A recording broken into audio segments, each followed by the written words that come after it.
यक्षिणी express. ये कहानी शुरू होती है एक छोटे से शहर भीलपुर से, जहां सीमा अपने परिवार वालों के साथ रहती थी। बचपन से ही उसे भूतों की कहानियां बहुत आकर्षित करती थी।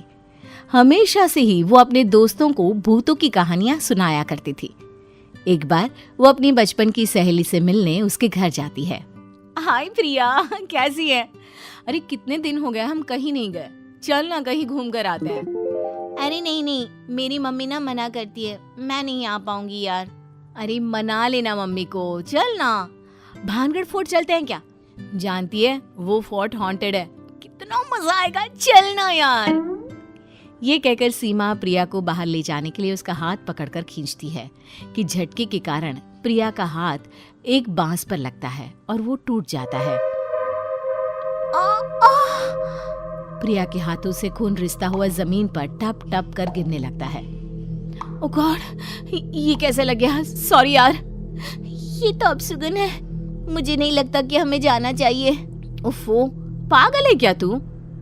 ये किसी अनहोनी के होने का संकेत है सीमा, मैं नहीं जाऊंगी वहां, कहीं और चलते ना यार।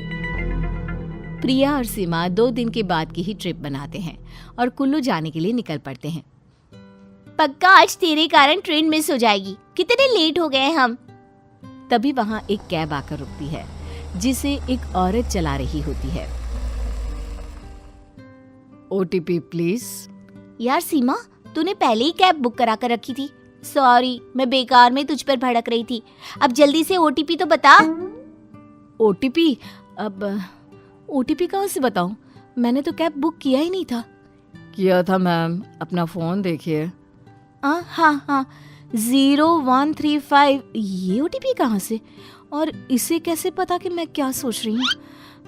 चलो छोड़ो, कैब तो मिल गई ना। दोनों कैब में बैठ जाते हैं। अब बहुत लकी हैं, यक्षिणी एक्सप्रेस के न्यू कंपार्टमेंट से कुल्लू जाने वाले हो।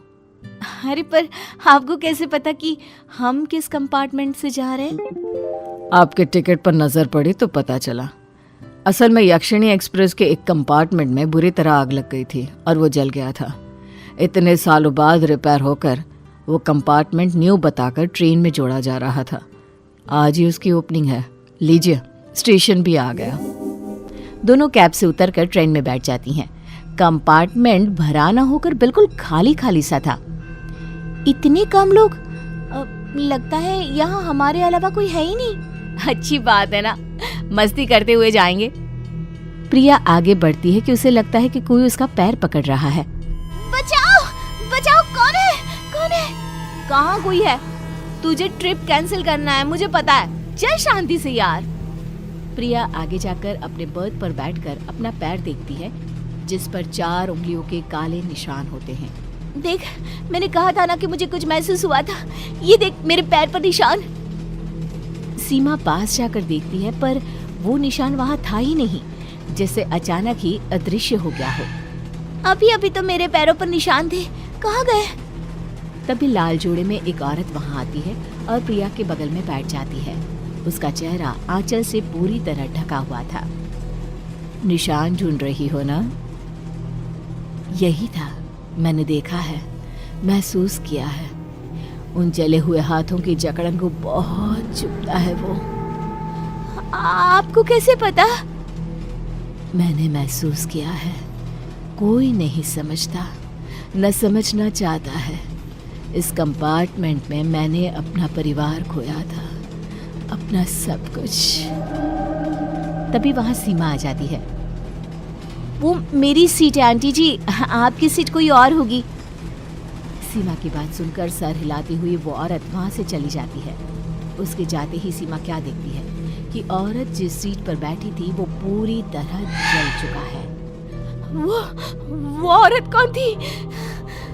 ये कहकर सीमा उसके पीछे भागती है और वो देखती है कि ट्रेन के गेट तक पहुंचकर वो औरत अचानक गायब हो जाती है। कहाँ गई वो?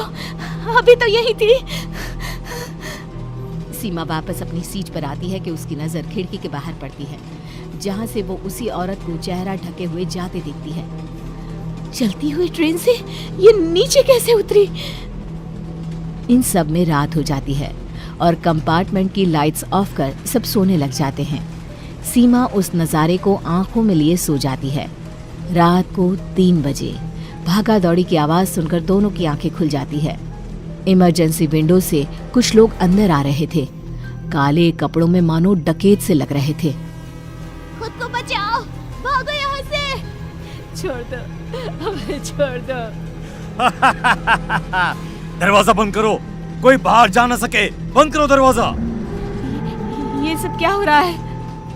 तभी पेंट्री का सिलेंडर खुलने के कारण ट्रेन में आग लग जाती है।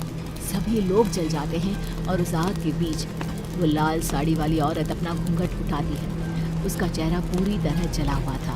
पहचाना मुझे? मैं यक्षिणी, तुम्हारी कैब ड्राइवर। देख रही हो, इसी तरह हम सब जलकर खाक हो गए थे। और तभी ट्रेन रुकती है। दोनों फौरन ट्रेन से उतर जाती हैं। उनकी आंखों के सामने ही ट्रेन का कंपार्टमेंट गायब हो जाता है। दोनों एक टक ट्रेन को देख रही होती है कि एक आवाज दोनों का ध्यान खींचती है। Ma'am, OTP please. हाँ, ये हम वापस घर के पास कैसे आ गए? ओह गॉड, अब और ट्रिप नहीं, बिल्कुल नहीं।